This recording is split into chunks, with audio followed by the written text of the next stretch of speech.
Hi students, நம்ம இப்போ பார்க்க போகிறது பப்ளிக் எக்ஸாமில் 24th கொஸ்டினும் 33 கொஸ்டினும், அதாவது 24 2 மார்க்கில் கம்பல்சரி, 33 3 மார்க்கில் கம்பல்சரி. இந்த கொஸ்டினை மிஸ் பண்ணாமல் எப்படி அட்டன் பண்ணுறது, இதுக்கு என்னென்னலாம் கவர் பண்ணணும், நம்ம அதிகமாக கான்சன்ட்ரேட் பண்ணி எதெல்லாம் படிக்கணும் அப்படின்னு சொல்லிட்டு. ஸோ ப்ரீவியஸ் இயர்ஸ்லலாம் என்னென்ன கேட்டிருக்காங்க அப்படின்னு சொல்லிட்டு ஒரு டைம் சொல்லிடுறேன், அது பாருங்கள். ஸோ ஃபஸ்ட்டு லெசன் 11ல் 2020ல் வந்துட்டு கேட்டிருக்காங்க. அதாவது ஈத்தரோட COC பிணைப்பு நான்முகி கோணம்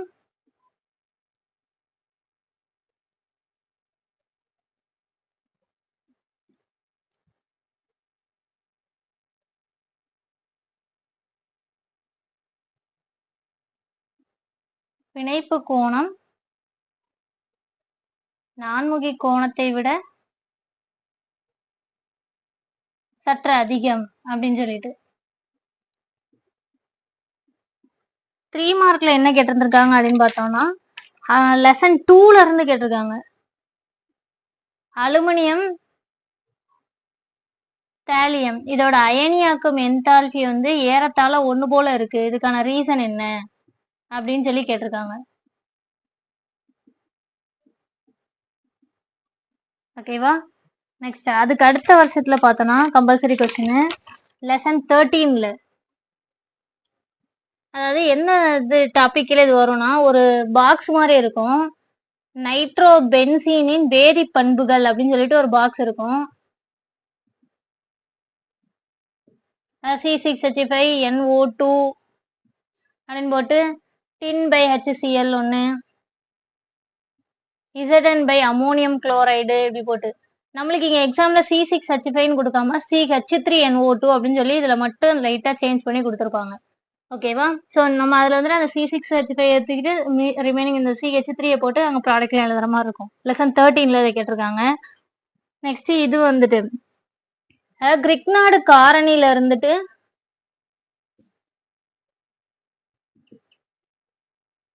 கிரிக்னாய்டு காரணியிலிருந்து ப்ரொப்பேன் 1 ஆல் 2 ஆல் ப்ரிப்பரேஷன். இது லெசன் 11. ப்ரொப்பேன் 1 ஆல் ப்ரொப்பேன்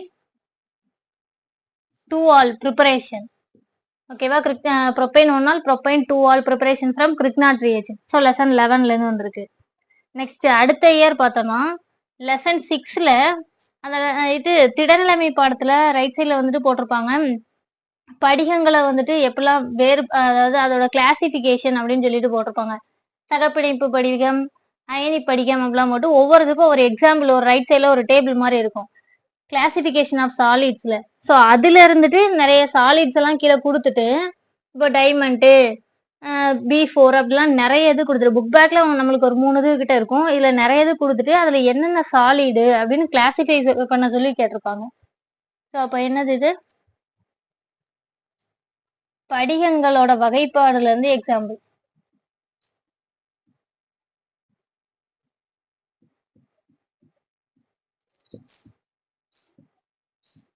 அதாவது கிளாசிபிகேஷன் ஆஃப் சாலிட்ல இருந்துட்டு நிறைய எக்ஸாம்பிள்ஸ் கொடுத்துட்டு அது என்னென்ன சாலிடு அப்படின்னு சொல்லிட்டு ப்ரிடிக்ட் பண்ற மாதிரி கேட்டிருக்காங்க.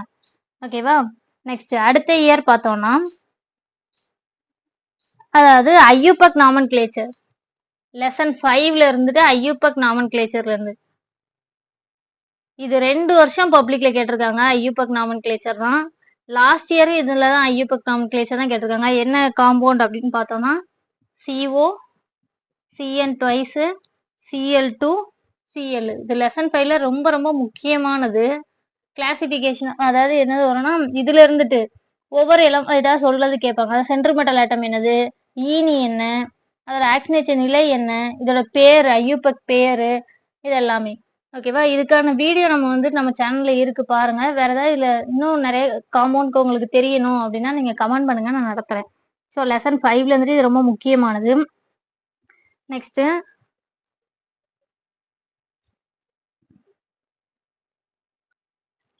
இதுவும் லெசன் 13ல இருந்து தான். CH3Br NaN3 இதுல இருந்து கிடைக்கிறது A, இதை லித்தியம் அலுமினியம் ஹைட்ரைட் போட்டோம்னா பி அப்படிங்கிறது ஐடென்டிஃபை கொஸ்டின். ஓகேவா. நெக்ஸ்ட் அகைன் 23லயும் இதே சேம் கொஸ்டின் CH3NO2 போட்டு டின் பை HCl இருந்தது. ஓகேவா.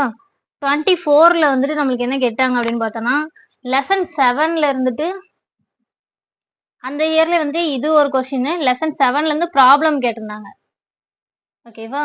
லாஸ்ட் இயர் லெசன் 7ல இருந்து என்ன கேட்டாங்கன்னா ஆர்டர் ஆஃப் இயர் ரியாக்ஷன் என்னன்னு டெஃபினிஷன் சும்மா 2 மார்க் இதை தூக்கி கேட்டு விட்டாங்க. அதாவது வினை வகை என்றால் என்ன அப்படின்ட்டு. அது போக என்ன இது கேட்டிருந்தாங்க இந்த கோஆர்டினேஷன் காம்ப்ளெக்ஸோட நேம் இந்த இது கேட்டிருந்தாங்க. ஓகேவா.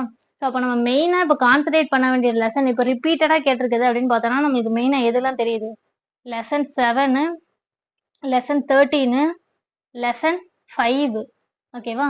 இப்போ இந்த லெசன் 13 பொறுத்தளவுல நம்ம என்னெல்லாம் படிக்கணும்னா கண்டிப்பா அதுல இருக்கக்கூடிய நேம் ரியாக்ஷன்ஸ் எல்லாத்தையும் கம்ப்ளீட்டா படிச்சு வச்சுக்கணும். ரியாக்டன்ட் ப்ராடக்ட் இடையில போடுற ரிஏஜென்ட் என்னென்ன எல்லாமே தெளிவா தெரியணும்.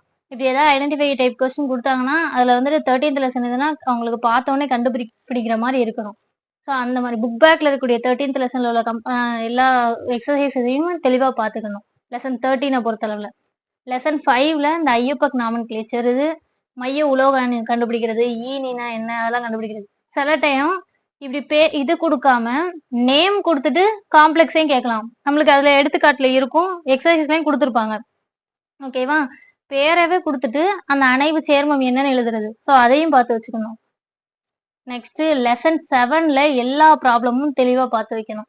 லெசன் 7ல புக் பேக்கு மெயினா எக்ஸாம்பிள் சம் எடுத்துக்காட்டு கணக்குகள் எல்லாமே. அதுக்கப்புறம்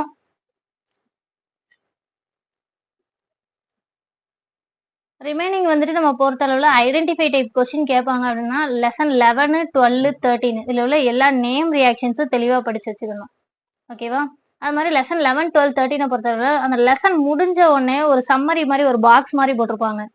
ஓவரால் அந்த உள்ள என்னென்ன கண்டென்ட் இருக்கு எல்லாத்தையும் போட்டிருப்பாங்க. பின்னாடி நேம் இது எல்லா ரியாக்ஷன்ஸையும் அதை ஒரு டைம் கோத்ரூ பண்ணிட்டு போகணும்.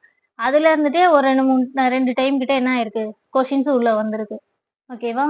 வேற இதை தவிர நம்மளுக்கு கேட்கணும் அப்படின்னா லெசன் 6, 8, 9 இதுல இருந்துட்டு என்னது ப்ராப்ளம்.